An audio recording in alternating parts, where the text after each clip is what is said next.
Ladies and gentlemen, an emergency press conference has been called. Jack and I are in the studio right now. We have a lot to talk about. This is not good. This is not something that we wanted to do. Look, we love talking to you guys and we love being on here and we love recording, but as you can see by our attire, we're in shambles right now. Shambles. I haven't changed. I've been wearing this outfit for 5 days straight. Haven't showered. No, I've showered with it on. Yeah, no, it's had to dry on its own. But this is literally what the Miami Heat does to a guy like us. I did a blood test earlier this morning. What the Heat came back green. Came back green. Oh man, we're here again. I hate it. I hate it every year. It's like going into it. I thought that we would have like an upper hand, and we certainly did in the first game. And then something about last night, we just fell right back into that state of that we've seen the last two conference finals, where it's like, here we go again. It's going 7, Alex. It's going 7. Don't say that, dude. It's not going 7. It's going 7. Yeah, I mean, the Miami Heat is the only team that I know in the league that can play the best team in the NBA in the Boston Celtics. For those of you who don't know, Celtics are the 1 seed in the East. The Miami Heat are the 8 seed. They played 2 games thus far. The Celtics manhandled them in the first one. It was a 30-point blowout win until they let the Miami Heat back in the game in like the late minutes, but like it was still a 20-point blowout. And then last night, we have just an absolute defensive collapse, it seems like, and the Miami Heat win by 10 without their best player. Jimmy Butler is not playing for this entire series. Their best 2 offensive players. Who was the other one? Terry Rozier. Yeah, I guess. He's not. But they're the 2 best offensive players in terms of creating something on the Yeah, I agree. And they didn't have either of them. And we can't win a game. Like, the only team in the NBA that I can think of that could play the Boston Celtics and shoot over 50% from 3 just on a random Wednesday night is the Miami Heat. Because why else? Why else would any team want to see us this miserable all the time? I hate it. I can't stand it. This team has our number every year. Every year it's been, can we get past the Heat? Can we get past the Heat? Can we get past the Heat? Eric Spoelstra, fantastic coach. I hate his face right now. I hate his face. God, I hate his face. Mad. I hate his face most of the time. I'm upset. I'm a upset. Big Eric Spoelstra face hater. Okay. Look, I think you got to look at the facts here and say that when a team shoots and makes 25 3-pointers in a game, I think they shot 55% from 3. You're going to be in trouble. Winning the game in that in that circumstance is really tough. But it's our 5th home loss of the year. We've only lost 5 games at home. All right, so I can tell that you're a little upset. Yeah. Kind of probably just getting some frustration out from last night. Totally understandable.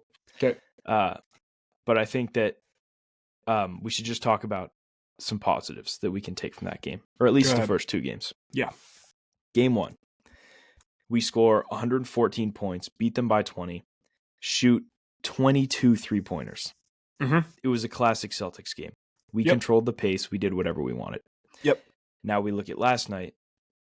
I don't know if it's so much a defensive collapse as much as a offensive tsunami from the Miami Heat. It was an onslaught of offense. They shot 53.5%. If you left them open, especially like some of the guys, like Caleb Martin went 5 for 6 from 3. Yeah. Nikola Jovic is a 3-point shooter, went 3 for 4. Mm-hmm.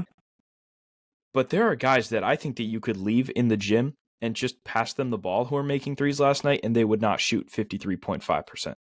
Yeah. Which is why I think it's just kind of like all the stars aligned for them last night.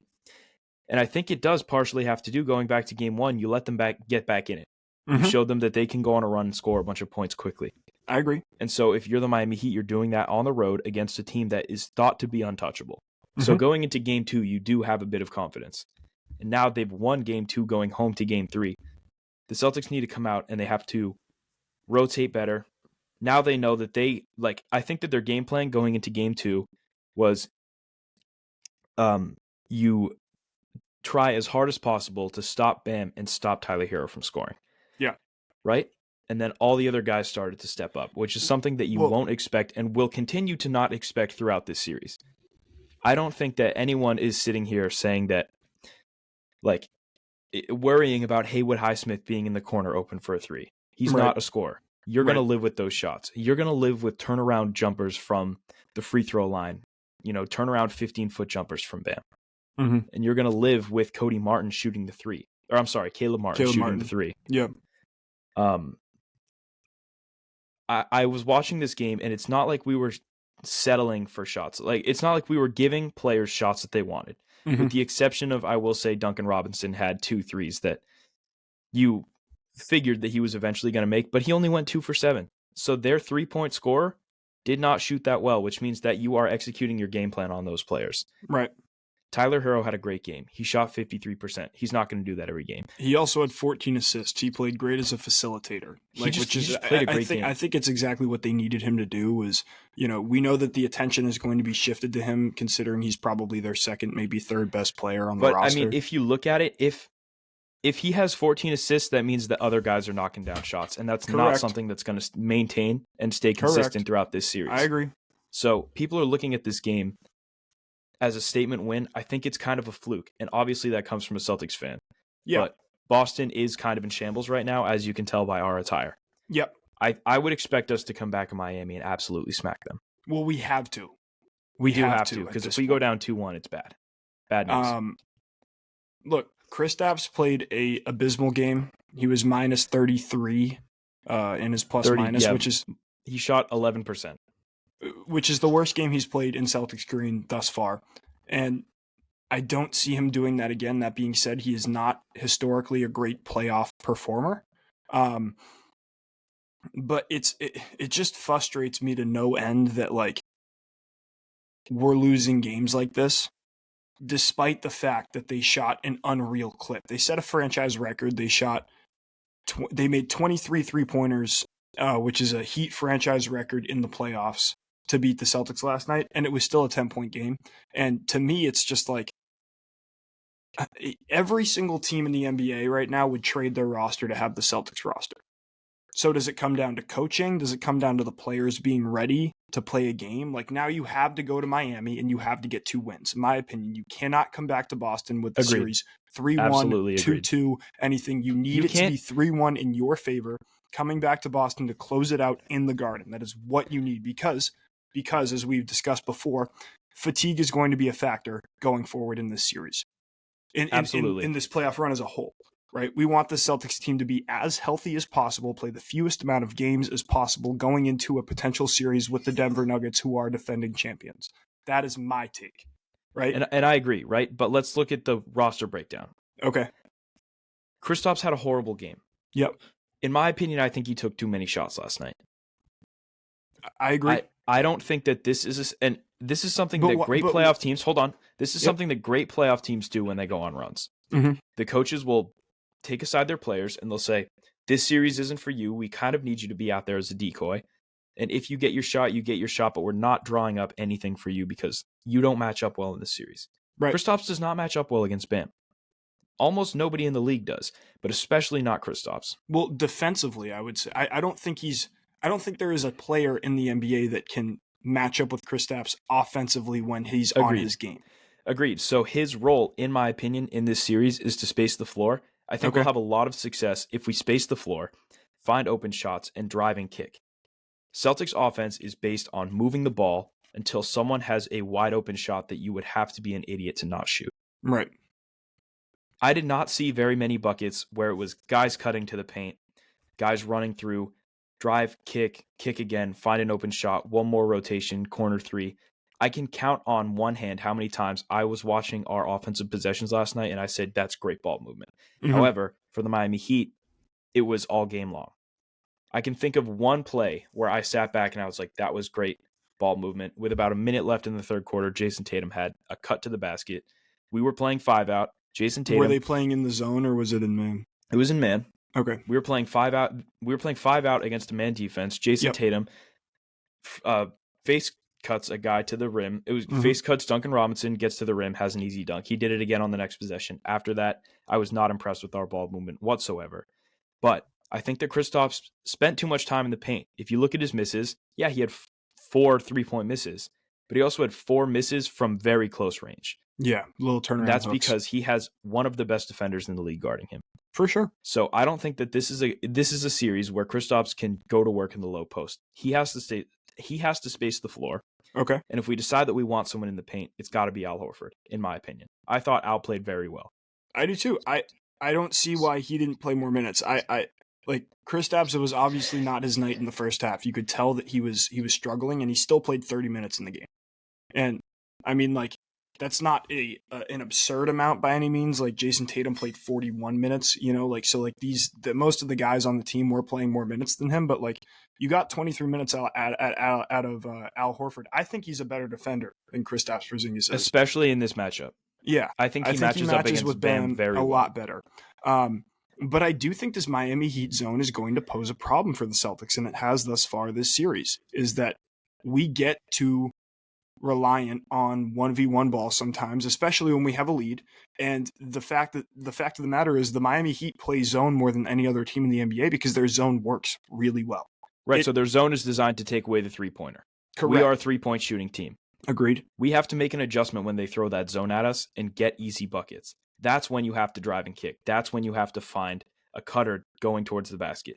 Right. We played very stagnant offense against the zone, and I think that it was partially we played because stagnant offense against the zone in the first game. Right, but in the second half, it worked in the first game because we were finding good shots. Yeah. Right? We weren't able to do that in the second game, partially because we haven't seen a zone all year. That's a good point. I think that the key to game 3 is ball movement. You have to be more dynamic on offense. Mm-hmm. Like, our trademark set that the Celtics run most often is a 2-man game with Jason Tatum and Kristaps Porzingis, or Jaylen Brown and Kristaps Porzingis, or name your players. 2-man actions. Like, our starting 5 is versatile with 2-man actions. We get into it almost every trip down the floor. Mm-hmm. It didn't happen against the zone. It won't happen against the zone. Right. So you have to come up with something different and a more creative way in order to get a bucket that involves almost like a Greg Popovich style of moving the ball. And that's what's going to be successful against this Miami Heat team. So is Mazzulla the coach to implement that system now? Because I think there are a lot of questions as to his head coaching ability, especially if they lose this series. I don't think they will. Let's make that very clear. I'm That'd be no an way, overreaction. shape, or form. I agree. I'm in no way, shape, or form thinking that. So when UConn went on their run this year, and Purdue lost, everyone was talking about how you have to play an absolutely perfect game to beat UConn. Agreed. This Miami Heat team has to play an almost perfect game to beat the Miami Celtics, and I think that they almost Celtics. I think that they were very close last night. Okay. In terms of their potential as an offense, especially with the people that they have on the floor right now. Yep, I don't disagree. They have 40 rebounds. They won on the glass. They won in terms of assists. They had more assists than we did. Mm-hmm. And the only thing that we proved is that our interior defense is very good. We had 8 blocks last night. Yeah. They had 1. So 8 blocks as a defensive unit entirely means that they're scared to win in the paint. They need to win on the perimeter. I think we had 20 paint points in the first quarter or something like that. It was ridiculous. Yeah. And that's when we were in the game. And the second that we weren't in the game was when we started settling for shots that weren't ours. Okay. That can't continue if we are going to win this series, which I think that we will. So that's the adjustment. Adjustment on offense. Yep. Is moving the ball more, not settling for bad shots. So defensively, how do we stop them from taking and in this case making so many threes? Because obviously that's what they're going to rely on to win this game, like to win games. Right, but unless they're playing inside out with Bam. If it's not 3-pointers if you can limit 3-pointers from Tyler Hero, Nikola Jovic, and Duncan Robinson, yeah, you're going to settle for giving the rest of the guys shots. You can't take away everyone on the floor. Yeah. I don't think that our defensive strategy was that bad last night. Holding a team to 111 points is very average for the NBA. Yeah, I agree. I just think that it was offensively where we fell short. How many times can you say this season that we only scored barely 100 points? Mm-hmm. Almost none. Yeah. I think it's an offensive switch, not a defensive switch. I think it's so shocking just because of the home record that this team has and the fact that like the rapport of them being at home is like you're going to TD Garden, that's a fortress, right? Like you don't want to play at the Garden. And for them to get the confidence of a win at the Garden, we've talked a lot about Heat culture and the fact that they're a well-coached team and that they only need one win to get rolling. And that concerns me as a fan. It concerns me that we let them get one in our house. You know what I mean? Like Absolutely. if we lost game 3 in Miami, I would be much less nervous right now. Much less. Right. But I mean, if you're going to take a positive from this, one thing that every single team talks about when they make playoff runs is battling adversity. Yeah. If you can battle adversity and you can prove that you can come out of the other side as a winner, then it's just going to feed you confidence. This is early adversity for the Celtics. No one expected this. Mm-hmm. If they can come back and have a statement win, not just a 5-point win, they need to have a statement win in game 3. Yeah. Then they have already battled adversity and they have already proven to themselves that, yeah, we can get knocked off our trail a little bit, but we're just going to jump right back on. And I do trust that they will do that. Okay. But they have to come out and play better offense. It was almost inexcusable offense that they played. It was very frustrating. All right. Do you have any more things to say about this or just? No, but they do have all eyes on them, game 3. I agree. And they better not disappoint. I agree. I mean, a lot of pressure, which is missed a lot of free throws too. The occasion. Yeah. Missed 6 free, only shot 70% from the line. Yeah. I mean, I think you can only expect them to make so many, I guess. Like they're not shooting 100% from the line. And like it's not that this wasn't a game down the stretch, right? Agreed. It was a 6-point game. It was a 6-point game with 3 minutes left on. It was an 8-point game with a minute left. Yeah. It was an 8-point game with 40 seconds left, and then they hit a 3. Yep. Like it's not like we were blown out. If we were blown out, then it would be absolutely let's panic. Something's wrong. It was a 5-point game with 4 minutes left or 3 minutes left. Yeah. That's a close game. That's clutch time. We lost a clutch time game. It's not going to happen very regularly. And the Heat shot they played almost a perfect game. Okay. Let's talk about some of the other series that are going on right now. Every single series in the NBA thus far has gone through 2 games, so we're switching sides now. Basically, if you're the team with home court advantage, you're now going on the road, and vice versa. If you're the team without it, you're now playing at home. We have some really interesting series. Most of these series have been very decided by the home teams thus far. First things first, the first series that I want to talk about is the Magic versus the Cavs right now. I think the Cavs are more than in control of this series. I think they're a better team than the Magic are. Magic is a very young team. This is the first time that guys like Paolo Banchero, Franz Wagner, Jalen Suggs, who got injured in game 2, Markelle Fultz, all these guys. Suggs will be back tonight. He will be back tonight. Yeah. But all these guys are playing in maybe their first playoff appearance thus far, and it's showing. I think it's showing. They're struggling a little bit against this Mavericks team, against this Cavaliers team. Donovan Mitchell is doing Donovan Mitchell playoff things thus far. He's played great in all of the games that we've had, and I just think that this Cavs team has a lot of weapons. Donovan Mitchell, Darius Garland, Jarrett Allen, who's also pretty much been dominant thus far. And this isn't really much of a series. I don't see this going more than 5 or 6 games. No, I don't either. And I think that it's because the Cavaliers match up very well against this Magic team. Agreed. The Cavaliers have Evan Mobley and Jarrett Allen as their 2 big men, 2 7-footers. Evan Mobley can stretch the floor. That poses a huge matchup nightmare defensively for the Magic in terms of you're requiring Jonathan Isaac to be able to stretch the floor, be in your starting lineup, and then guard Evan Mobley from beyond the 3-point line. And Jonathan Isaac is a fantastic defender. I agree. He's more of a paint defender. He's not nearly as well. He doesn't do nearly as well on the perimeter, especially when you can get him out and he has to defend away from the rim. And I also think Evan Mobley is just one of the more underrated players in the league right now. Right, and I agree. And I think that his draft stock was very high. His hype was very high coming out of USC. And I think that it's 4 matchups like this.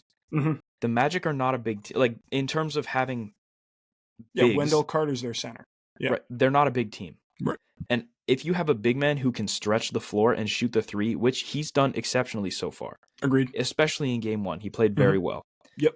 They're feasting using Evan Mobley, using Donovan Mitchell, using Jared Allen. If you take your tallest guy out of the paint, that requires their tallest guy out of the paint, which means that your other 7-footer can go to work. And he's done that so far. Jared Allen is averaging 19 rebounds a game in this series. That's ridiculous. He's had an 18 rebound performance and a 20 rebound performance. Yeah. I don't see it being a series at all. I think the Cavaliers win tonight. I think the Magic get 1, and I think the Cavs take it at home in game 5. Okay. I like that series a lot. Next series I want to talk to you about. Very controversial happened ending of game 2. Sixers kind of let one slip. Oh, here we go. Yeah. Controversial ending to the game. You and I take mildly different sides to this. Okay. But very similar to the end of the UConn women's versus Iowa women's game. There was a call at the end of the game that could have been called, could not have been called. It wasn't. They let the guys play. Knicks play great full court defense, get a trap off Tyrese Maxey, kick it out to Dante DiVincenzo, hit a 3, take the lead. Sixers fans are mad, asking for calls. In my opinion, I think that you got to let the boys play. Okay. I actually thought it was a great refereeing job. Okay. A lot of people are complaining that Tyrese Maxey was fouled in the corner. Here's my argument. He may have been fouled. If it's a regular season game, I think he's probably fouled. But if you watch the play, Tyrese Maxey fully extends his arm, pushes off of Jalen Brunson. Jalen Brunson gets back. Josh Hart traps in the corner. It's great defense. They win the ball. And then the Sixers have a chance to end the game on the boards to end the game. And they don't. And Isaiah Hartenstein goes and gets one. So in classic Philadelphia fashion, they don't play up to their standards and then are blaming other outward things for why they lost. And I thought that Tyrese Maxey had a great post-game press conference. He basically said, that was on me. You can't let one call decide the game. I thought it was disgraceful from Joel Embiid. If I'm a Sixers fan, I thought it was disgraceful from him. The way that he was head down in the locker room. Body language speaks volumes. He had horrible body language. Okay. He had his hood on, looking at the floor after they lost, saying that the refs can't blow that call. And I could not disagree more. I think the refs can't make a call in that position. You have to let them play. And it was just one of a whole bunch of really bad post-game interviews from Tuesday night. Yeah. Look, I think the Philadelphia 76ers find themselves in a position where they could easily be up 2-0 in this series right now, and they're down 0-2. This Knicks team, although they've played very well without Julius Randle thus far and have had a massive amount of fight, they aren't that good. You know what I mean? Like they're kind of one-dimensional. They have some good players. Jalen Brunson, Dante DiVincenzo has stepped up to the occasion, and they're somehow winning these games. It just seems like every time and Jalen Brunson's 2 for 12 from 3 in the series. Yeah, he has not shot the ball well in the series thus far. It seems like every time it gets into crunch time right now, I mean, Joel Embiid is obviously a shell of himself at the moment. He's starting to get back to his conditioning form where he was, an MVP caliber player, and you obviously know he's going to draw a lot of fouls. That's just part of his game, right? He gets a lot of calls down the stretch. He's going to make some big shots, but he's not defensively the presence that he was before. He's also clearly more exhausted than he was this time last season. Well, and if you're gonna pick two guys who are going to have the greatest chance of success against Joel Embiid, Isaiah Hartenstein and Mitchell Robinson are not your two worst options. They're both good defenders. But they're also two dogs, right? That's the whole thing about the Knicks right now, is the fact that they have a lot of grit on that squad. Josh Hart is averaging like 12 boards a game right now. Another one of the more underrated players in the league. Every team wants a Josh Hart. I agree. I mean, there's obviously the team chemistry aspect with the Knicks right now. They got a lot of Villanova guys. Obviously, it's just like, you're going out there and you're playing with your boys every night, and that's showing. But at the same time, it's kind of blown out of proportion. They played together for 2 seasons in Villanova? Yeah, but then they spent cool. 6 years apart from each other. It's absolutely cool. Yeah. But this Sixers team has had the same core for 5 years. They are supposed to have more chemistry than the Knicks, and they don't. Half of this Knicks team was just brought in at the trade deadline, and so far they're showing that they want it more. And that's as simple as it comes down to. Agreed. And I think a lot of that showed by the Sixers' body language. Okay. After that game, Tyrese Maxey was the only guy who had a press conference and said, we need to do better.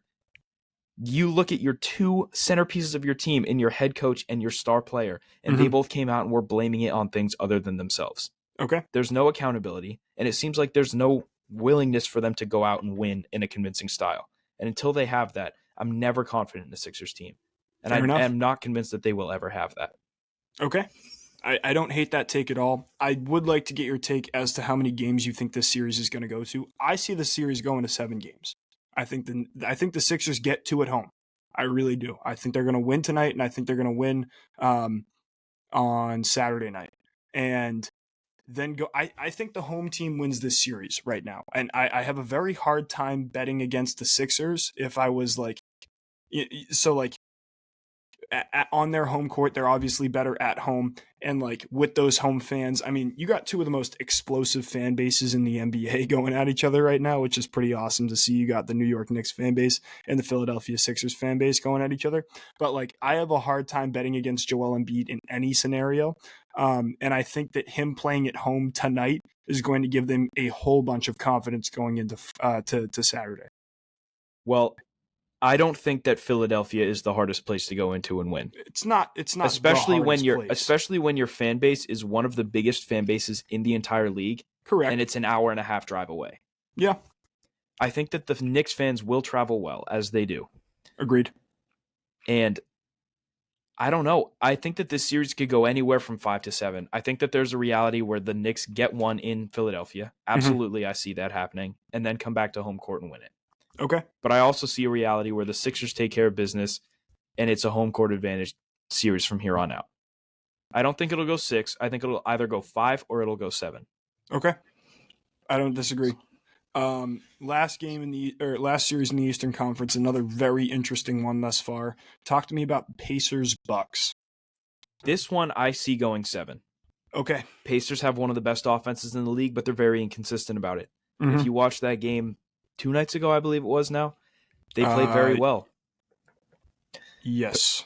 Siakam has had his way so far in this series. Yeah, it's a great matchup. It's a great matchup for them, frankly. It is. I just think that each team's going to have their turn to be on. I don't really see a lot of close games in this series. I think it'll be blowout win, until one team decides to take the series. And I really think that it's a coin toss as to who wins. But I will be rooting for the Pacers 100%. Shout out Rick Carlisle. Shout out Rick Carlisle, friend of the show. It is a 1-1 series right now. So this game, I also agree. I think this series is going to go 7 here. And I don't think that a lot of these games are going to be close, as you said. Without Giannis, I don't think this Bucks team is good enough to get over the hump. I think Damian Lillard is a fantastic guard, but Tyrese Halliburton is equally as good. He's probably a better facilitator than Dame is. Dame is certainly a better scorer than Tyrese is. He's the best facilitator in the league. Agreed. But Pascal Siakam has really impressed me thus far. He's the only guy on this Pacers team with any real playoff experience, like going on a run, being in a championship. A lot of these guys are in their first playoff, their second playoff. Andrew Nembhard, Tyrese Halliburton, Well, Aaron Miles Neesmith, Turner has been to the playoffs, but he hasn't made a run. Exactly. So, you're going up against a team that has championship level experience. This team won a ring 3 years ago, right? It's basically the same core of guys like Chris Middleton, Splash Mountain, Bobby Portis. You add a guy like Damian Lillard, who's obviously looking to get a ring, Pat Beverly, but at the same time, they're clearly missing Giannis, right? Like he's the X factor for this team. If they're going to win, if they're going to make a run, he needs to be playing. And the fact that he can't right now means that they're hobbled. I do think that they're good enough to get 3 wins off the Pacers because the Pacers are such a hot and cold team. When their offense is clicking, they win games. When it's not, they can't defend anyone. Well, but even in game 1, Damian Lillard had 35 in the first half, and didn't score in the second half. He had no points in the second half. He didn't have to. Well, right, he didn't have to. They were up 30. He didn't have to, but at the same time, championship teams put teams away. Agreed. The Pacers made it a 10-point game. Yeah. The Bucks had to then go out and win the game again. Yep. And he had no points.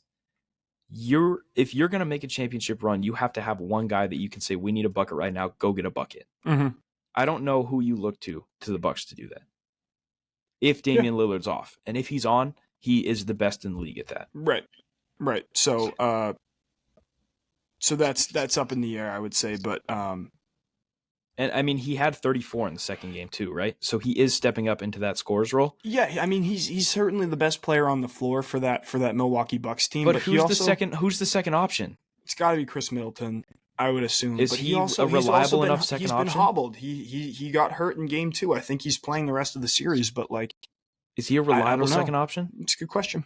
Is Brook Lopez a reliable second option? Beyond those 3 guys, really good. He's played very well, but it's also a great matchup for him. Yeah. Right? Beyond those guys, you don't get any scoring from your bench. You don't get any scoring from those. Like, Patrick Beverley's a great player. He's a Draymond kind of guy where he doesn't fill up the points sheet, but he'll fill up the rest of the box score. Yeah.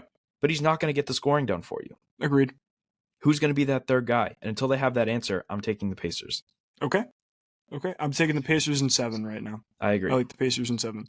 Let's shift our focus over to the Western Conference then. A series that I think is borderline over is the Oklahoma City Thunder. I think all 3 of the series are over. Really?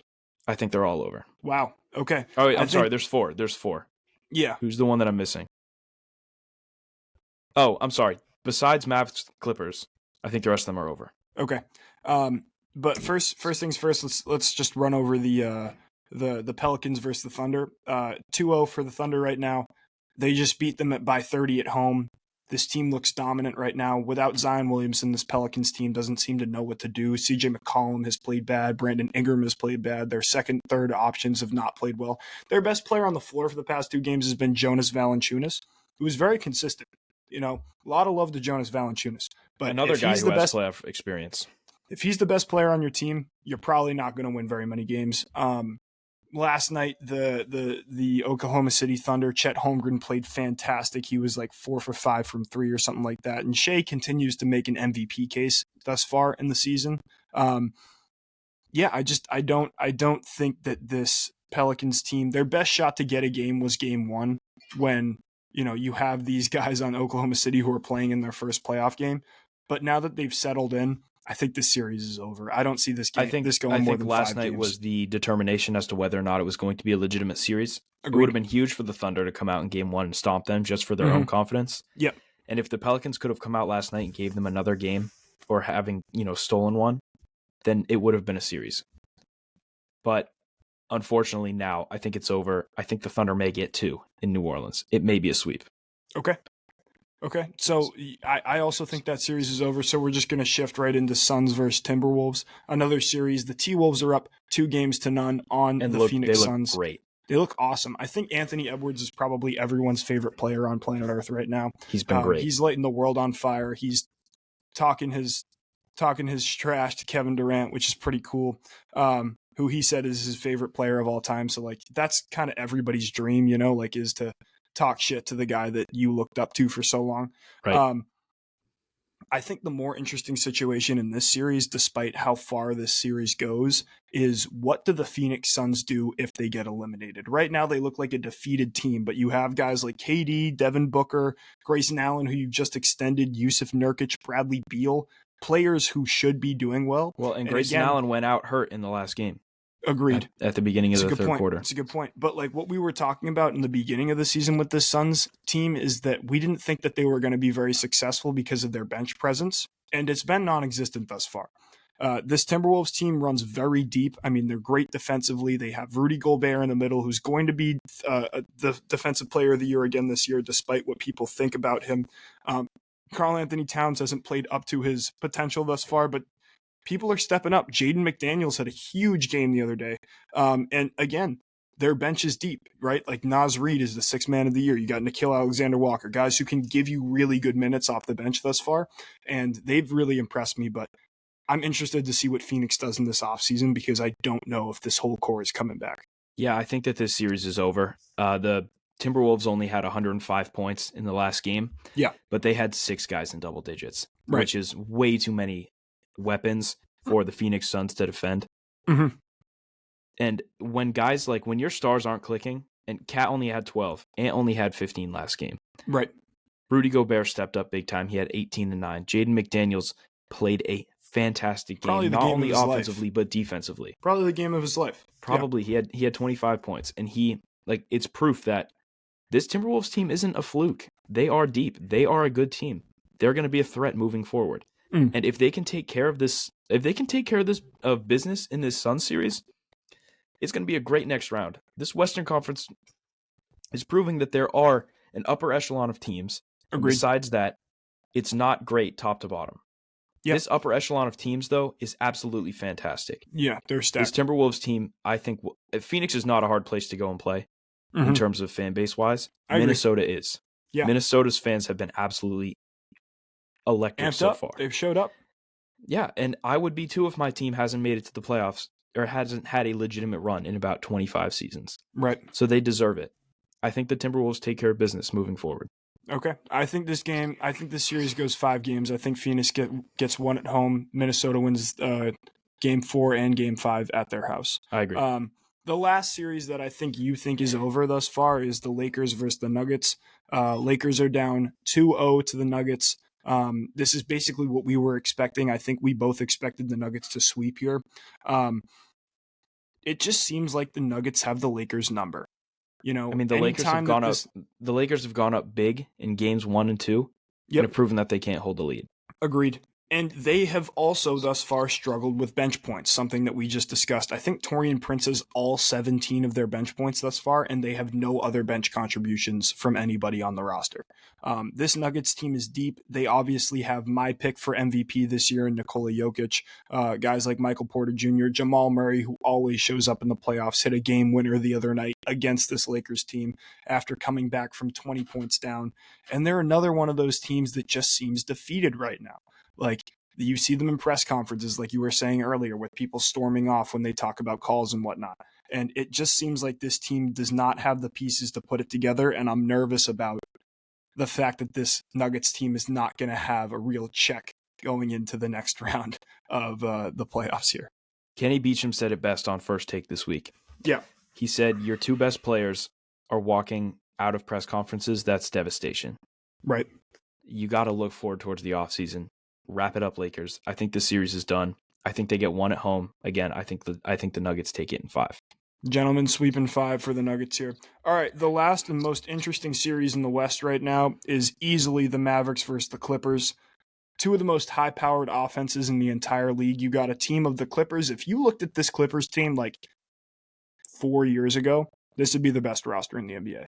Paul George, James Harden, Russell Westbrook, Kawhi Leonard, Ivan Zubac, Norman Powell. Like, they have absolutely an unbelievable upper echelon level of weapons who are aging at this point versus the Dallas Mavericks. It's a roster full of guys who have playoff experience but no championship pedigree. Correct, except for Kawhi, who has not really been reliable as well. He hasn't played in years. Yeah, right. The best ability is availability.